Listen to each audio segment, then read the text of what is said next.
നമ്മൾക്ക് പലപ്പോഴും പല തെറ്റുകൾ പറ്റാറുണ്ട്. അതുപോലെ പല ബ്രാൻഡഡ് കമ്പനികൾക്കും സംഭവിച്ചാൽ എന്തായിരിക്കും സ്ഥിതി? ഇന്ന് നമ്മൾ നോക്കാൻ പോകുന്നത് ചില കമ്പനികൾ സക്സസ് ആകുമെന്ന് വിചാരിച്ചു അടപടലം പൊളിഞ്ഞ ചില ആശയങ്ങളാണ്. അപ്പോൾ നമുക്ക് വീഡിയോയിലേക്ക് പോകാം.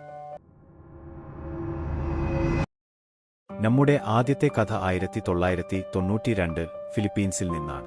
പെപ്സി നമ്പർ ഫീവർ എന്ന പേരിൽ ഒരു മാർക്കറ്റിംഗ് കാമ്പയിൻ ആരംഭിച്ചു. ആശയം വളരെ ലളിതമായിരുന്നു. ഓരോ കുപ്പിയുടെ മൂടിയുടെ അടിയിലും ഒരു 3 അക്ക നമ്പർ ഉണ്ടാകും. ഓരോ ദിവസവും ഒരു നമ്പർ വിജയിയായി തിരഞ്ഞെടുക്കും.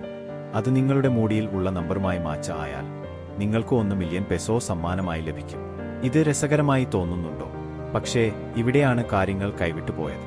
ഒരു ടെക്നിക്കൽ പിശക് കാരണം പെപ്സി തെറ്റായ ഒരു നമ്പർ പ്രഖ്യാപിച്ചു. പെട്ടെന്ന് 8 ലക്ഷത്തിലധികം ആളുകൾ തങ്ങൾ ജയിച്ചുവെന്ന് കരുതി മുന്നോട്ട് വന്നു. ലഹളകൾ പൊട്ടിപ്പുറപ്പെട്ടു. കേസുകൾ ഫെയിൽ ചെയ്തു. പെപ്സിയുടെ ആ വാല്യൂ തകർന്നു. ഈ കാമ്പയിൻ വിൽപ്പന വർദ്ധിപ്പിക്കാൻ ആയിരുന്നു. പക്ഷേ അത് കമ്പനിക്ക് കോടിക്കണക്കിന് നഷ്ടം വരുത്തി. അപ്പോൾ ഇങ്ങനെ വല്ലതും ചെയ്യുന്നുണ്ടെങ്കിൽ കുറച്ച് തവണ നോക്കി ഉറപ്പുവരുത്തണം. അടുത്തതായി 1985 കൊക്കക്കോളയുടെ ന്യൂ കോക്കിനെ പറ്റി പറയാം. പെപ്സിയുമായി മത്സരിക്കാൻ കൊക്കക്കോള തങ്ങളുടെ ക്ലാസിക് സോഡ ഫോർമുല മാറ്റി ന്യൂ കോക്ക് എന്ന പേരിൽ പുറത്തിറക്കി. പുതിയ ഫോർമുല മധുരമുള്ള പുതിയ ഫ്ലേവർ ആയിരുന്നു. ഇത് യുവജനങ്ങളെ ആകർഷിക്കുമെന്ന് കരുതി. പക്ഷേ കോക്കാക്കോള പ്രതീക്ഷിച്ചത് ഇതായിരുന്നില്ല. ആളുകൾക്ക് ക്ലാസിക് ഫോർമുലയോട് വലിയ ബന്ധമുണ്ടായിരുന്നു. പ്രതികരണം ഉടനടി ലഭിച്ചു.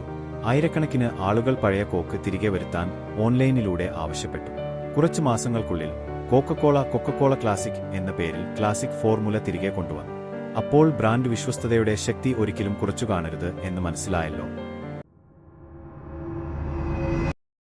ഇനി മക്ഡൊണാൾഡ്സിന്റെ ആർച്ച് ഡെലക്സ് പരാജയത്തെക്കുറിച്ച് പറയാം. 1996 മക്ഡൊണാൾഡ്സ് $100 മില്യൺ ചെലവഴിച്ച് ആർച്ച് ഡെലക്സ് എന്ന പ്രീമിയം ബർഗർ ലോഞ്ച് ചെയ്തു. ഇത് മുതിർന്നവരെ ടാർഗറ്റ് ചെയ്തുവെങ്കിലും പ്രശ്നം എന്താണെന്ന് അറിയാമോ?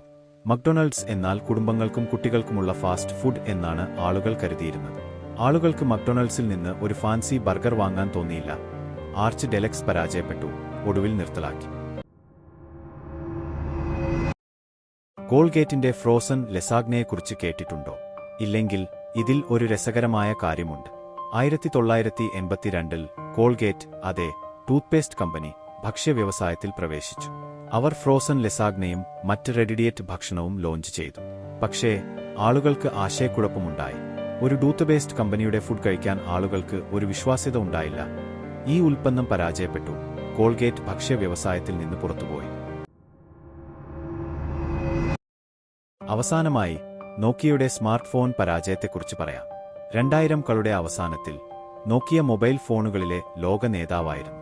പക്ഷേ ആപ്പിളിന്റെ ആ ഫോണും ആൻഡ്രോയിഡ് ഫോണുകളും വന്നപ്പോൾ നോക്കിയ വേഗത്തിൽ മാറ്റങ്ങൾ കൊണ്ടുവരുന്നതിൽ പരാജയപ്പെട്ടു. അവർ തങ്ങളുടെ പഴയ സിംബിയൻ ഓപ്പറേറ്റിംഗ് സിസ്റ്റത്തിൽ പിടിച്ചുനിന്നു. 2014 നോക്കിയ മൈക്രോസോഫ്റ്റിന് വിറ്റഴിക്കപ്പെട്ടു. പാഠം എന്താണ്?